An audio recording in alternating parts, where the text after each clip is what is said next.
Welcome back to clean news MP. चलिए देखते हैं मध्य प्रदेश की 25 फटाफट बड़ी खबरों को। इससे पहले आप न्यूज को कहां से देख रहे हैं हमें कमेंट में बताना बिल्कुल ना भूलें। साथ ही हमारे फेसबुक पेज को भी फॉलो करें। फेसबुक पेज का लिंक डिस्क्रिप्शन में दिया गया है। 200 करोड़ रुपए होगा मुख्यमंत्री का स्वेच्छानुदान, विधायकों का भी 50 लाख रुपए होगा। मध्य प्रदेश में मुख्यमंत्री का स्वेच्छानुदान 200 करोड़ रुपए प्रतिवर्ष होगा। ये वर्ष 2021-22 में 110 करोड़ रुपए था, जिसमें अनुपूरक बजट के माध्यम से 16 करोड़ 80 लाख रुपए का अतिरिक्त प्रावधान किया गया था। इसे अब बढ़ाकर 200 करोड़ रुपए किया जा रहा है। वहीं विधायकों के स्वेच्छानुदान में भी 35 लाख रुपए की वृद्धि की जाएगी। यह भी 15 लाख रुपए प्रतिवर्ष है। सरकार ने बजट सत्र के दौरान विधानसभा में इसकी घोषणा की थी। मंगलवार को मुख्यमंत्री शिवराज सिंह चौहान की अध्यक्षता में प्रस्तावित कैबिनेट बैठक में ये प्रस्ताव प्रस्तुत किए जाएंगे। 30 जून से हर ट्रेन में मिलेगा सामान्य दर्जे का टिकट। ट्रेन में जनरल टिकट लेकर सफर करने वाले यात्रियों के लिए अच्छी खबर है। रेलवे आज 27 से 30 जून के बीच सभी ट्रेन में जनरल टिकट की सुविधा शुरू करने जा रहा है। अभी रेलवे ने यह सुविधा कुछ ट्रेन में दी थी, लेकिन आज 27 जून से न सिर्फ कम दूरी बल्कि लंबी दूरी की ट्रेन के जनरल कोच में भी जनरल टिकट लेकर सफर करने की सुविधा शुरू हो जाएगी। दरअसल रेलवे ने पहले ही जनरल कोच में आरक्षण लेकर सफर करने की सुविधा बंद कर दी, लेकिन ट्रेन में 4 माह का आरक्षण होता है। इस वजह से कई ट्रेन में पहले से यात्रियों ने आरक्षण ले रखा था, जो आज 27 जून से खत्म हो रहा है। इसके बाद सभी ट्रेन में जनरल टिकट लेकर सफर किया जा सकता है। 10 मतदान केंद्रों पर दूषित हुई मतदान की प्रक्रिया। आज सोमवार को होगा पुनर्मतदान। पंचायत चुनाव के पहले चरण में 10 मतदान केंद्रों पर मतदान की प्रक्रिया दूषित होने के कारण आज सोमवार 27 जून को पुनर्मतदान कराया जाएगा। मतदान सुबह 7 से दोपहर 3 बजे तक होगा। राज्य निर्वाचन आयोग ने कलेक्टर्स को कड़ी सुरक्षा व्यवस्था करने के निर्देश दिए हैं। आयोग के सचिव राकेश सिंह ने बताया कि कलेक्टर और निर्वाचन पर्यवेक्षक की रिपोर्ट के आधार पर पुनर्मतदान कराने का निर्णय लिया गया। राजगढ़ जनपद पंचायत की पंचायत बाबड़ीपुरा के मतदान केंद्र क्रमांक 22 रामपुरिया पर मतपेटी और मतपत्र लूट कर ले जाने की घटना हुई है। ग्वालियर की युवती ने कचरा अलग अलग करने के लिए तैयार किया रोबोट। स्वच्छ भारत मिशन के लिए सरकार हर स्तर पर प्रयास कर रही है। इस काम में युवा भी अपने अपने नवाचारों से सहयोग कर रहे हैं। कचरा मुक्त शहर में सबसे बड़ी समस्या कचरे के सेग्रीगेशन की आती है। इस कार्य को आसान बनाने के लिए ग्वालियर की आकांक्षा वैश्य ने आर्टिफिशियल इंटेलिजेंस तकनीक के माध्यम से रोबोटिक सिस्टम तैयार किया है। चेन्नई के SRM इंस्टीट्यूट से बीटेक की पढ़ाई कर चुकी आकांक्षी का सिस्टम कचरे का सेग्रीगेशन करता है। आकांक्षी ने बताया कि उनके स्टार्टअप का नाम वर्किफाई है, जिसे IIIT श्री सिटी आंध्र प्रदेश से 7 लाख रुपए की ग्रांट भी मिल चुकी है। 216 पार्षद प्रत्याशी नोट कर लो, घर घर जाकर कह दो, जिनके संबल योजना के नाम कट गए वो सब जोड़े जाएंगे। चिंता करने की जरूरत नहीं, 216 ही पार्षद नोट कर लो, घर घर जाकर कह दो, संबल योजना में जो नाम काट दिए गए हैं एक एक नाम जोड़ दिए जाएंगे। कह दो मामा की सरकार है, कोई बेटा बेटी पढ़ाई से वंचित नहीं रहेंगे। दिग्गी राजा, तुमने अपने घर भरे, हम गरीबों की फीस भरकर बच्चों की जिंदगी संवारने का काम करेंगे। ये बात मुख्यमंत्री शिवराज सिंह चौहान ने मंगल भवन में निकाय चुनाव में पार्षदों के पक्ष में सभा को संबोधित करते हुए कही। अग्निपथ योजना के विरोध में कांग्रेस का 27 को देशव्यापी धरना। मध्य प्रदेश की राजधानी भोपाल के PCC पहुंचे कांग्रेस के राष्ट्रीय प्रवक्ता अखिलेश प्रताप सिंह ने अग्निपथ योजना को लेकर सवाल खड़े कर दिए। उन्होंने कहा कि अग्निपथ एक योजना है, सेना में फौजियों का सम्मान सर्वोपरि है, लेकिन ये स्कीम उस सम्मान को तोड़ती है। स्कीम तो VRS भी है, मनरेगा भी है, मिड डे मील भी है। भोपाल पहुंचे अखिलेश प्रताप सिंह ने केंद्र सरकार पर जमकर निशाना साधा। कांग्रेस के राष्ट्रीय प्रवक्ता अखिलेश प्रताप सिंह ने कहा कि जब से देश में नरेंद्र मोदी की सरकार आई तब से हालात बिगड़ गए। मोदी 1 रैंक 1 पेंशन की बात करते हैं, पर अग्निपथ में नो रैंक नो पेंशन की बात कर रहे हैं। सीएम शिवराज ने कहा टीम का भोपाल में होगा भव्य स्वागत। मध्य प्रदेश रणजी टीम इतिहास में पहली बार जीत को अपने नाम कर लिया है। बेंगलुरु के चिन्नास्वामी स्टेडियम में MP की टीम ने 41 बार की रणजी चैंपियन महाराष्ट्र की टीम को हरा दिया। सीएम शिवराज सिंह चौहान ने बधाई देते हुए कहा, रणजी ट्रॉफी 2022 फाइनल मैच में अपने अद्भुत और अद्वितीय खेल से मध्य प्रदेश की टीम ने न केवल शानदार जीत प्राप्त की बल्कि लोगों का हृदय भी जीत लिया। इस अभूतपूर्व जीत के लिए मध्य प्रदेश की टीम को हार्दिक बधाई देता हूं। आपकी जीत का ये सिलसिला विराम चलता रहे, शुभकामनाएं। पहली बार कई बार की विजेता मुंबई को हराकर मध्य प्रदेश की टीम ने रणजी ट्रॉफी जीतकर कमाल कर दिया। भोपाल बीमा मेमू ट्रेन 30 जून से पुनः पटरियों पर दौड़ेगी। जनशताब्दी में बढ़ेंगी 2 बोगियां। भोपाल से बीना के बीच सफर करने वाले यात्रियों के लिए अच्छी खबर है। भोपाल बीना भोपाल मेमू ट्रेन की सेवा 30 जून से बहाल हो जाएगी। इस ट्रेन को बीते कुछ महीनों से रद्द कर दिया गया था। ट्रैक सुधार कार्यों के चलते रेलवे ने यह निर्णय लिया था। 61633 भोपाल बीना मेमू ट्रेन भोपाल स्टेशन से दोपहर 2:20 पर चलकर 2:52 पर सांची, दोपहर 3:04 पर विदिशा, दोपहर 3:25 पर गुलाबगंज, दोपहर 3:48 पर गंज बासौदा, शाम 4:18 बजे मंडी बामोरा और शाम 5 बजे बीना पहुंचेगी। मध्य प्रदेश में होने जा रही क्रांति, हिंदी में होगी मेडिकल इंजीनियरिंग की पढ़ाई। मुख्यमंत्री शिवराज सिंह चौहान ने कहा कि आजादी के बाद कांग्रेस ने तय कर लिया था कि मेडिकल व इंजीनियरिंग की पढ़ाई अंग्रेजी में होगी, लेकिन इससे किसान और गरीब के बच्चे पीछे रह जाते थे क्योंकि वे अंग्रेजी कहां से सीखें। उनके मन में अंग्रेजी का खौफ भर जाता था।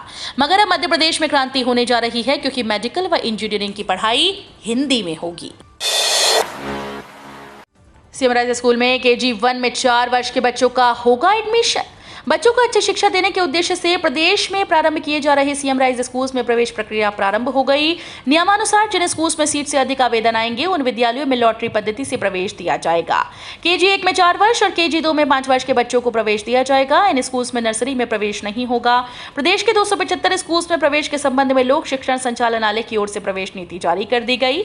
इन विद्यालयों में KG1 और KG2 की कक्षाएं संचालित की जाएंगी। इन कक्षाओं में प्रवेश के लिए 30 जून तक आवेदन होंगे।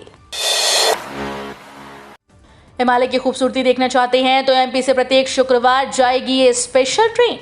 हिमालय की खूबसूरती को कोई तस्वीरों के माध्यम से देखता है तो कोई आंखों से, और फिर वो मुरीद हुए बिना नहीं रह पाता। यदि आपने भी हिमालय केवल तस्वीरों में देखा है और उसे नजदीक से देखना चाहते हैं तो IRCTC आपको एक बेहतर मौका दे रही है। IRCTC ने हिमालय दर्शन के लिए एक नया टूर पैकेज अनाउंस किया है। ग्लोरी ऑफ हिमालय के नाम से बनाया गया IRCTC का ये स्पेशल टूर मध्य प्रदेश की राजधानी भोपाल के रानी कमलापति रेलवे स्टेशन से शुरू होगा। ये टूर प्रत्येक शुक्रवार को जाएगा। पुलिस आरक्षक भर्ती परीक्षा पर बड़ी अपडेट। MP हाईकोर्ट का छात्रों के हित में फैसला। 6000 पदों पर होगी भर्ती। Madhya Pradesh professional examination board की MPPEB आरक्षक भर्ती परीक्षा पर बड़ी अपडेट सामने आई। दरअसल MP हाईकोर्ट ने MPPEB को सख्त निर्देश दिए हैं। इस दौरान मध्य प्रदेश हाईकोर्ट के न्यायमूर्ति विशाल घटक की एकल पीठ ने बड़ा फैसला सुनाते हुए कहा कि यदि छात्रों का रोजगार पंजीयन जीवित नहीं है तब भी आवेदकों को शारीरिक दक्षता परीक्षा में शामिल किया जाए, जिसका लाभ लाखों छात्रों को मिलने वाला है। इस साल जारी होगा ई-पासपोर्ट। जाने क्या है और कैसे काम करेगा। पासपोर्ट से जुड़ी तमाम समस्याओं और विदेश यात्रा को सुगम बनाने के लिए भारत सरकार इस साल के अंत तक ई-पासपोर्ट लॉन्च करने वाली है। हालांकि इसके बारे में केंद्र सरकार ने पिछले साल ही ऐलान कर दिया था, लेकिन अब विदेश मंत्री S जयशंकर ने इस पर मुहर लगा दी। साल के अंत तक ई-पासपोर्ट जारी कर दिया जाएगा। भोपाल बीना मेमू ट्रेन 30 जून से फिर से शुरू। जनशताब्दी में भी बढ़ेंगी 2 बोगियां। राजधानी भोपाल से बीना के बीच सफर करने वाले यात्रियों के लिए राहत भरी खबर है। भोपाल बीना भोपाल मेमू ट्रेन की सेवा 30 जून से बहाल हो जाएगी। ट्रैक सुधार कार्यों के चलते रेलवे ने इन ट्रेन को बीते कुछ महीनों से रद्द किया था। जनशताब्दी एक्सप्रेस में 28 जून से 204 सीटें बढ़ जाएंगी। ये सीटें द्वितीय श्रेणी कुर्सियान की होंगी। इसके लिए ट्रेन में 2 कोच लगाए जाएंगे जो स्थायी रूप से लगे रहेंगे। कम दाम मिलने से सोयाबीन की आवक घटी, तेल 20 रुपए उछला। इस सप्ताह सोयाबीन की कीमतों में आई जोरदार गिरावट के बाद रविवार को देश भर की मंडियों में सोयाबीन की आवक घटकर 55,000 बोरी रह गई। इसमें मध्य प्रदेश में मात्र 25,000, महाराष्ट्र 20,000, राजस्थान 5,000 और अन्य राज्यों में 5,000 बोरी की रही। आवक घटने के कारण सोयाबीन की कीमतों में तेजी रही। रविवार को सोयाबीन में करीब 75 से 150 रुपए प्रति क्विंटल बढ़ गए। इधर नीचे दामों पर प्लांट्स की सोया तेल में बिकवाली रुकने से सोया तेल की कीमतों में भी तेजी दर्ज की गई।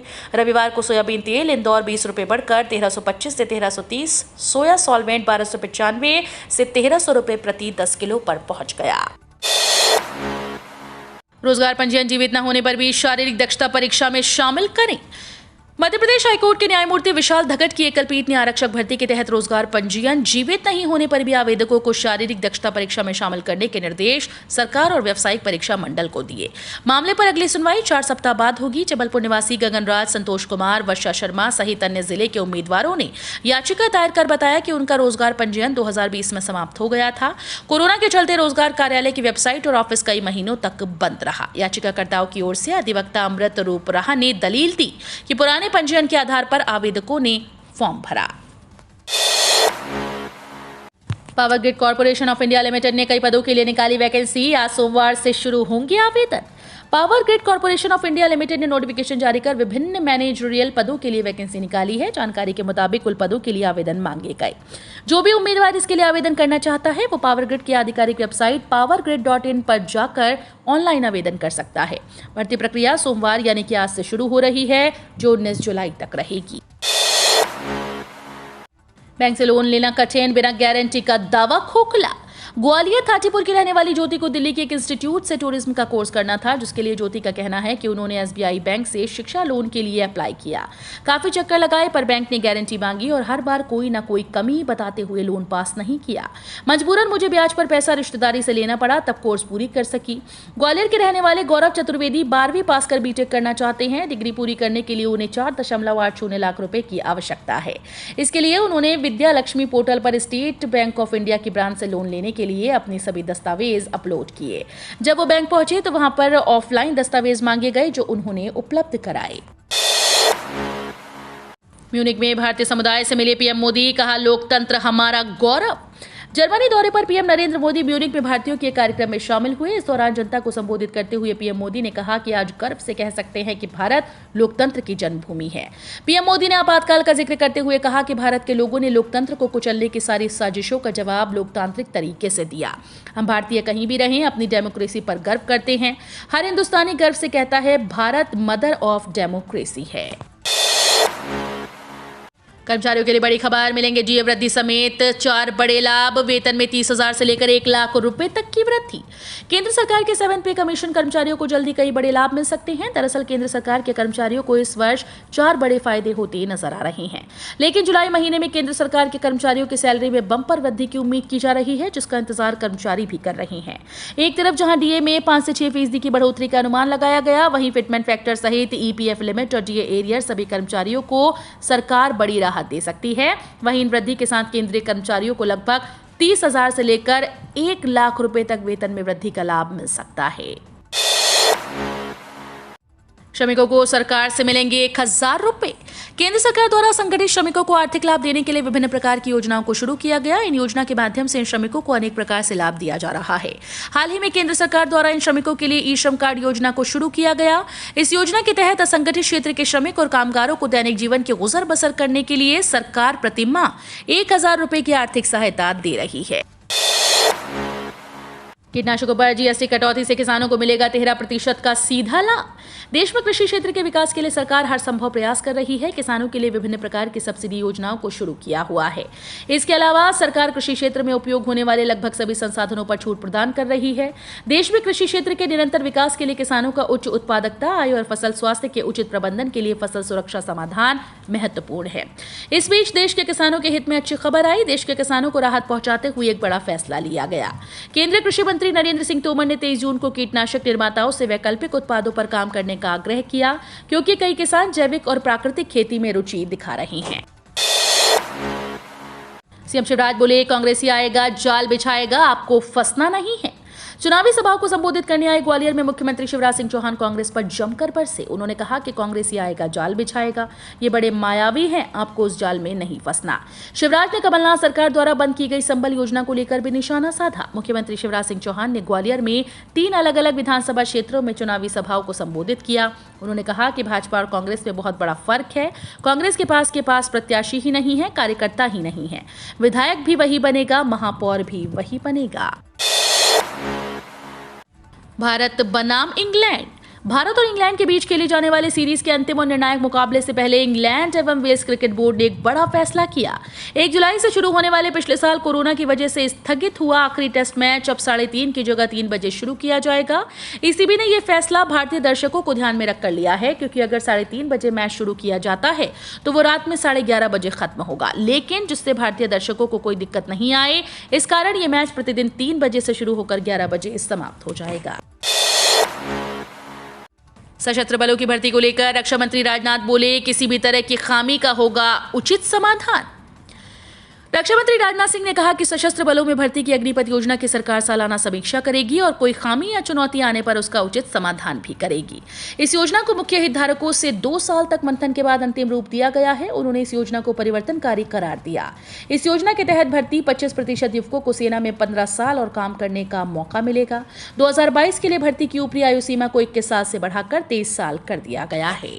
तो ये थी आज की 25 फटाफट बड़ी खबरें। अगर आपको न्यूज़ पसंद आई हो तो वीडियो को लाइक और शेयर जरूर करें। धन्यवाद।